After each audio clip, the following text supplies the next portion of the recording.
Students, classification of crystalline solid बहुत अच्छा topic है। इससे बहुत सारे ऑब्जेक्टिव आने के, क्वेश्चन आने के चांसेस रहते हैं। चलिए स्टार्ट करते हैं। देखिए, क्लासिफिकेशन ऑफ क्रिस्टलाइन सॉलिड को समझने से पहले हमने क्या पढ़ा था, या फिर और क्या होता है सॉलिड। ठीक है, सॉलिड के बाद क्या होती है, सॉलिड के कितने टाइप होते हैं, एक एमोर्फस होता है, ठीक है, और एक क्या होता है क्रिस्टलाइन होता है। ठीक है, अब यही क्रिस्टलाइन है जो कि क्लासिफिकेशन कह सकते हैं या फिर टाइप्स ऑफ क्रिस्टलाइन सॉलिड कह सकते हैं। बहुत ही सिंपल सी चीज है, इसको याद करने का एक सिंपल सा तरीका है, मैं आपको बता देता हूं। ये आपको ध्यान रखना है, क्या MIMC, मिम्स कर सकते हैं हम, इसको कह सकते हैं मिम्स, MIMC। अगर आपको ये पता है तो आपको क्लासिफिकेशन ऑफ क्रिस्टलाइन सॉलिड पता है। चलिए अब इसको हम डीप में समझते हैं बहुत अच्छी तरीके से। सारी चीजें मैं आपको बताऊंगा। इसको रफ कर देते हैं, थोड़ा साइड में जो लिखा हुआ ये वाले पोर्शन को, इसको रफ कर देते हैं। चलिए ठीक है, और नोट्स की टेंशन मत लीजिए, वीडियो के आखिरी में आपको स्क्रीन के ऊपर सारे नोट्स में दे दूंगा। चलिए अब देखिए, अभी जो मैंने मीम्स का है, इसका मतलब क्या होता है। देखिए सबसे पहला मैं यहां पे स्टार्ट करते हैं हम, पहला, ठीक है ना। एम का मतलब क्या होता है, एम का मतलब होता है मॉलिक्यूलर क्रिस्टलाइन सॉलिड, या फिर कह सकते हैं मॉलिक्यूलर सॉलिड, है ना।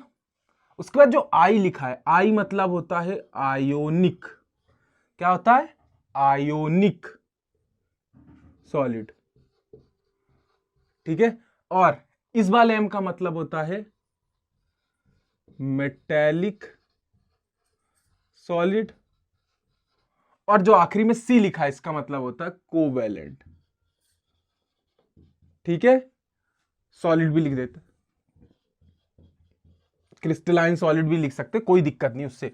चलिए अब इसके बाद भी इसको समझते हैं, इसको समझते हैं, इसको समझते हैं, फिर और आगे बढ़ते हैं। अब ये जो क्लासिफिकेशन आया क्रिस्टलाइन सॉलिड के बीच में, तो आखिर क्यों आया।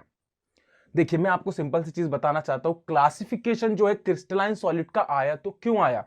देखिए इसके पीछे का रीजन ये है कि बहुत सारे ऐसे मटेरियल, बहुत सारे ऐसे मेटल्स, नॉन मेटल्स, ऐसे बहुत सारी सब्सटेंसेस थी जो कि उनके बीच में क्या आता था, कोई वेरिएशंस आता था। किस चीज में वेरिएशन आता था, उनके अंदर जो, उनके अंदर किसी भी मटेरियल के अंदर, किसी भी चीज के अंदर जो उनकी इंटरमॉलिक्यूलर फोर्स ऑफ अट्रैक्शन थी, यानी इंटरमॉलिक्यूलर जो उनकी बॉन्ड थी, उनके बीच में डिफरेंस आया। तो ये जो क्लासिफिकेशन आया क्रिस्टलाइन सॉलिड का, वो इसलिए आया according to their intermolecular forces of attraction. Simple सी चीज है, क्लासिफिकेशन ऑफ क्रिस्टलाइन सॉलिड इसलिए ही आया था क्योंकि हर एक मटेरियल, बहुत सारे मटेरियल वेरिएशन शो करते थे अलग अलग इंटरमॉलिक्यूलर फोर्सेस की। उन्हीं के बेसिस पे कुछ ऐसे आए, जैसे कि कुछ मॉलिक्यूलर, कुछ आयोनिक्स, आयंस वाले आयोनिक सॉलिड में रख दिए, मेटेलिक वाले जो उनके बीच की metallic intermolecular force of attraction थी उसको यहां रख दिया, या फिर हम कह सकते हैं इंटरमॉलिक्यूलर बॉन्ड, ठीक है। अब इसको हम डीप में समझते हैं, सभी को बहुत अच्छी तरीके से मैं बताऊंगा आपको। ये चीज तो आपको समझ में आएगी आखिर क्लासिफिकेशन क्यों हुआ। नोट्स आपको मैं वीडियो के एंड में दे दूंगा, बस यहां समझने में फोकस करिए, और लिखना चाहते हैं तो एक रफ आप बना सकते हैं, ये तरीका आपको याद रहेगा। चलिए अब आगे बढ़ते हैं। अब मॉलिक्यूलर सॉलिड जो होता है इसको हम समझ लेते हैं। तो मेनली देखिए, मॉलिक्यूलर जो सॉलिड है वो तीन तरीके में डिवाइडेड है, पोलर, ठीक है ना, दूसरा नॉन पोलर, और तीसरा हाइड्रोजन, ठीक है। उससे पहले एक चीज मैं आपको बता दूं कि जो मॉलिक्यूलर सॉलिड होते हैं, कुछ प्रॉपर्टीज सभी में हमें बतानी है, सभी में हमें समझनी है, तो उसके पहले मैं यही लिख देता हूं। देखिए सबसे पहला इसका नेचर जो होता है ये सॉफ्ट होता है। कौन सा सॉफ्ट होता है, ये दोनों सॉफ्ट होते हैं, लेकिन बहुत सारी ऐसी चीजें हैं जो तीनों में सिमिलर है। ये तीन टाइप के होते हैं मॉलिक्यूलर सॉलिड, कौन कौन से, पोलर, नॉन पोलर और हाइड्रोजन बॉन्डेड। तो इसमें भी क्या होता है कि ये जो पोलर है वो क्या होता है, सॉफ्ट होता है, और ये जो नॉन पोलर है वो भी सॉफ्ट होता है, हाइड्रोजन बॉन्डेड जो है हार्ड होता है, किसमें, नेचर वाइज, ठीक है ना। तो हम यहाँ क्या लिख सकते हैं, ये वाला जो है इसको हम यहाँ पे कर लेते हैं, ये सॉफ्ट होता है, ठीक है। ये वाला क्या होता है, सॉफ्ट होता है नेचर, और ये वाला क्या होता है, अभी मैं आगे और समझाऊंगा इसके बारे में, ये हार्ड होता है। लेकिन उससे पहले हमें कुछ चीजें पता होनी चाहिए क्योंकि ये ऑब्जेक्टिव में क्वेश्चंस आते हैं। इसके बाद ये वाली प्रॉपर्टी एक मैंने अलग लिख दी, बाकी इनकी सिमिलर प्रॉपर्टीज है कि ये जो है क्या होते हैं, इंसुलेटर्स कहलाते हैं, ठीक है। इंसुलेटर में भी क्या, अभी आगे समझेंगे, आपको थोड़ा सा कंफ्यूजन आ रहा होगा, सर आपने इंसुलेटर की बात की, हाइड्रोजन बॉन्डेड में तो सर वाटर आएगा, हाइड्रोजन बॉन्डिंग में वो वाटर आएगा, तो वाटर में तो करंट जो है वो फ्लो होता है। तो मैं आपको ये बताना चाहता हूं कि यहां पर जो हाइड्रोजन बॉन्डेड में होगा, मैं बात कर रहा हूं आइस की बात कर रहा हूं, ठीक है ना। तो उस चीज से आप कंफ्यूज मत होना। इंसुलेटर होते हैं और ये बैड कंडक्टर होते हैं, वेट कंडक्टर होते हैं इलेक्ट्रिसिटी की, वही चीज मैंने लिख दी इंसुलेटर, सॉरी। और इनका जो मेल्टिंग पॉइंट होता है लो होता है, मेल्टिंग पॉइंट जो होता है, melting point is low, melting point इनका कम होता है, ठीक है ना। ये क्या होगा हमारे मॉलिक्यूलर सॉलिड। अब देखिए पोलर सॉलिड होता क्या है। पोलर सॉलिड ऐसे सॉलिड को हम कहते हैं, समझना आप, पोलर सॉलिड हम ऐसे सॉलिड को कहते हैं जिन सॉलिड्स के बीच में बहुत ज्यादा वीक फोर्सेस होती है। जैसे फॉर एग्जांपल H2, एग्जांपल बताता हूं मैं आपको। यहां पर हम लिख लेते हैं, मैं यहां पे लिख के बताता हूं और सबके लिए रफ करके आपको समझाता जाऊंगा, आप अपने नोट्स यहां से भी बना लेना, ठीक है ना। चलिए देखिए मैं बात करता हूं पोलर की, तो यहां पर वीक और कह सकते हैं, देखिए वीक और रैंडम फोर्स ऑफ अट्रैक्शन, इनके बीच में जो फोर्स होती है वो बहुत ज्यादा वीक होती है, रैंडम फोर्स होती है।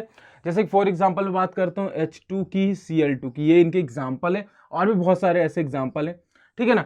तो ये क्या है, हमारे पोलर सॉलिड है, ऐसे मॉलिक्यूल्स या फिर ऐसे सॉलिड जिनके बीच में बहुत ज्यादा वीक फोर्सेस हो, लंडन फोर्सेस हो, लंडन फोर्स हो, उसी को हम, इससे आप कंफ्यूज मत होना, उसका मतलब होता है बहुत ही वीकली कोई भी दो चीज जुड़ी हुई हो, ठीक है ना।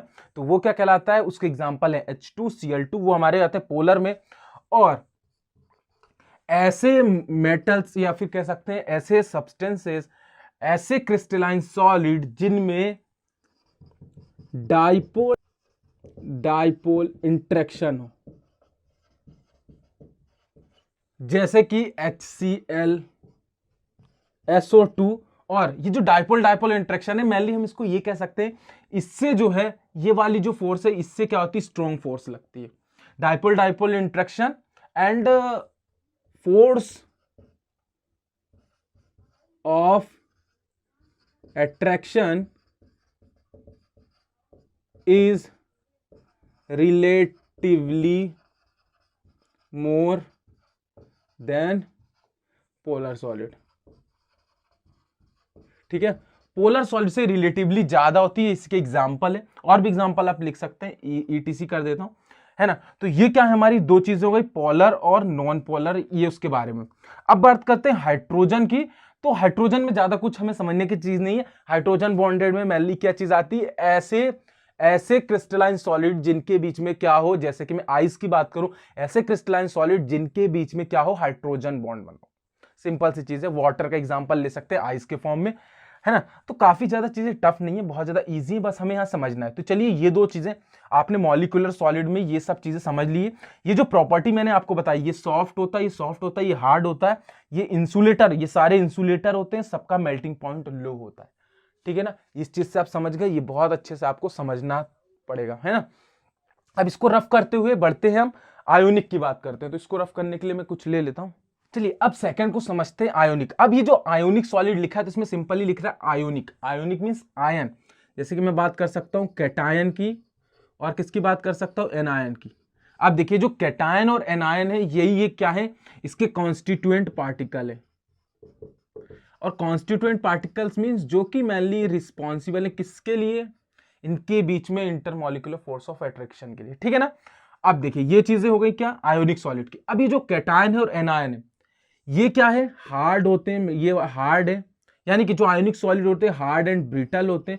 हार्ड और ब्रिटल मीन्स आप समझ सकते हैं, ब्रिटल मीन्स ये प्रॉपर्टी होती है किसी भी मटेरियल की, उसको भी हम नहीं समझ सकते हैं, नहीं समझते, ठीक है, कोई अभी ज्यादा जरूरी नहीं। दूसरी चीज, इनका जो मेल्टिंग पॉइंट होता है वो हाई होता है, मेल्टिंग पॉइंट हाई होता है। देखिए ये जो चीजें बता रहा हूं ना, ये सब ऑब्जेक्टिव में पूछी जाएंगी, बहुत ही जरूरी आप समझ लेना, ठीक है ना। मेल्टिंग पॉइंट हाई होता है। तीसरी चीज, ये जो है इंसुलेटर्स होते हैं। अब ये इंसुलेटर क्यों होते हैं, इसके पीछे का रीजन है। देखिए इंसुलेटर इसलिए होते हैं क्योंकि इनके पास इलेक्ट्रॉन्स प्रेजेंट नहीं होते, मैनली कह सकते हैं ट्रांसफर करने के लिए कोई चीज प्रेजेंट नहीं होती, बस इनके अंदर कैटायन एनायन होता है। इसका एक एग्जांपल हम ले सकते हैं NaCl, ठीक है, KCl भी कह सकते हैं, तो ये सब और भी एग्जांपल आप लिख सकते हैं। तो ये क्या चीजें हैं, ये आयोनिक सॉलिड है। ठीक है, आपको समझना है, बहुत सारी चीजें सिंपल है, बस आप इसको बहुत ध्यान से कर लीजिए। नोट्स की टेंशन आप मेरे जब मैं पढ़ाऊं तो लिया मत कीजिए, समझने में फोकस करा करें। चलिए अब बात करते हैं मेटेलिक सॉलिड की। तो आखिर देखिए मेटेलिक सॉलिड में सामने दिख रहा है, कह रहा है मेटेलिक यानी मेटल। तो metal solid, metal means Fe, Hg, ये सब मेटल है। Hg मींस मरकरी होता है, Fe मींस आयरन होता है। और क्या, और भी बहुत सारे एग्जांपल लिख सकते हैं, Cu। तो आप बहुत सारे पूरे मेटल्स के आप एग्जांपल लिख सकते हैं, लाइक Zn। ऐसी चीज क्या है, मेटेलिक सॉलिड होते हैं। ये क्या है, मेटेलिक सॉलिड। अब ये जो मेटेलिक सॉलिड होते हैं, अब आपको पता है कि मेटेलिक सॉलिड मींस आयरन पे आप अगर करंट टच करते हैं या करंट लगाते हैं तो इधर से उधर तक जाता है। अब ये जो करंट का फ्लो होता है उसका सिर्फ एक ही रीजन है, इसके पास फ्री इलेक्ट्रॉन होते हैं। ठीक है ना। अब ये जो क्लासिफिकेशन हुआ है क्रिस्टलाइन सॉलिड का, वो मेटेलिक सॉलिड के अंदर ऐसे सॉलिड्स आएंगे, मेटेलिक सॉलिड के अंदर ऐसे सॉलिड आएंगे जिनके पास फ्री इलेक्ट्रॉन्स होंगे, गुड कंडक्टर ऑफ इलेक्ट्रिसिटी होंगे, उनका मेल्टिंग पॉइंट हाई होगा, और वो नेचर में कैसे होंगे, वो हार्ड होंगे, ब्रिटल होंगे। उसका नेचर, सॉलिड का नेचर बहुत तरीके से मेलिएबल हो सकता है, उसका नेचर डक्टाइल हो सकता है, उसका नेचर वो हर नेचर का हो सकता है। क्या, मेटेलिक सॉलिड। वहां पर क्या होता है, इसका इंसुलेटर नहीं होता है, ये क्या होता है, कंडक्टर होता है। ठीक है, और दूसरी चीज क्या होता है, इसका मेल्टिंग पॉइंट हाई होता है। और इसके बीच में कौन से कॉन्स्टिट्यूएंट पार्टिकल रिस्पॉन्सिबल होते हैं, तो पॉजिटिव आयंस के सराउंडेड में, पॉजिटिव आयन के सराउंडेड में इलेक्ट्रॉन्स जो है यहां पर रिस्पॉन्सिबल होते हैं, किसके लिए, यहां पर बॉन्ड बनाने के लिए रिस्पॉन्सिबल होते हैं। ठीक है ना। तो चलिए ये चीज समझ गया कि मेटेलिक सॉलिड क्या होता है, एग्जाम्पल भी पता चल गए और आपको नोट्स तो मिल ही जाएगा। अब बात करते हैं कोवेलेंट सॉलिड की। तो कोवेलेंट सॉलिड ऐसे सॉलिड्स को कहते हैं जो कि मेनली कोवेलेंट, उनके कॉन्स्टिट्यूएंट पार्टिकल्स जो होते हैं वो क्या होते हैं, कोवेलेंट बॉन्ड से बॉन्डेड होते हैं, वो बने हुए होते हैं।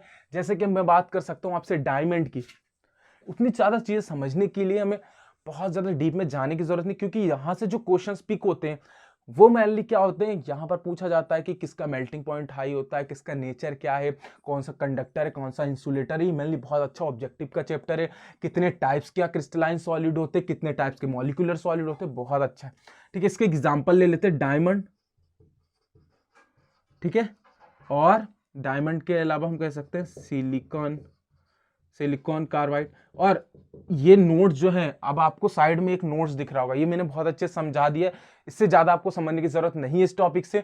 ये साइड में जो नोट्स दिख रहे हैं इसके आप स्क्रीनशॉट ले लीजिए, आपको पूरा क्लियर समझ में आ जाएगा जो चीजें मैंने आपको समझाई है। क्योंकि मेरे नोट्स जो है वो नोट्स अगर आपने पूरे कंप्लीट कर लिए तो बहुत अच्छे मार्क्स आपके आएंगे। चलिए इस वीडियो में इतना ही। आगे की वीडियोस में हम आगे के और टॉपिक्स कवर करेंगे। अगर आप और वीडियोस देखना चाहते हैं, वीडियो जो है, वीडियोस में जो आगे की वीडियोस हैं, पहले की वीडियोस हैं, प्लेलिस्ट में उस लिंक है, प्लेलिस्ट में वीडियो रखी हुई है, वहां जाके आप देख सकते हैं। मिलते हैं नेक्स्ट वीडियो के साथ एक ऐसे कॉन्सेप्ट के साथ। Make easy learn easy.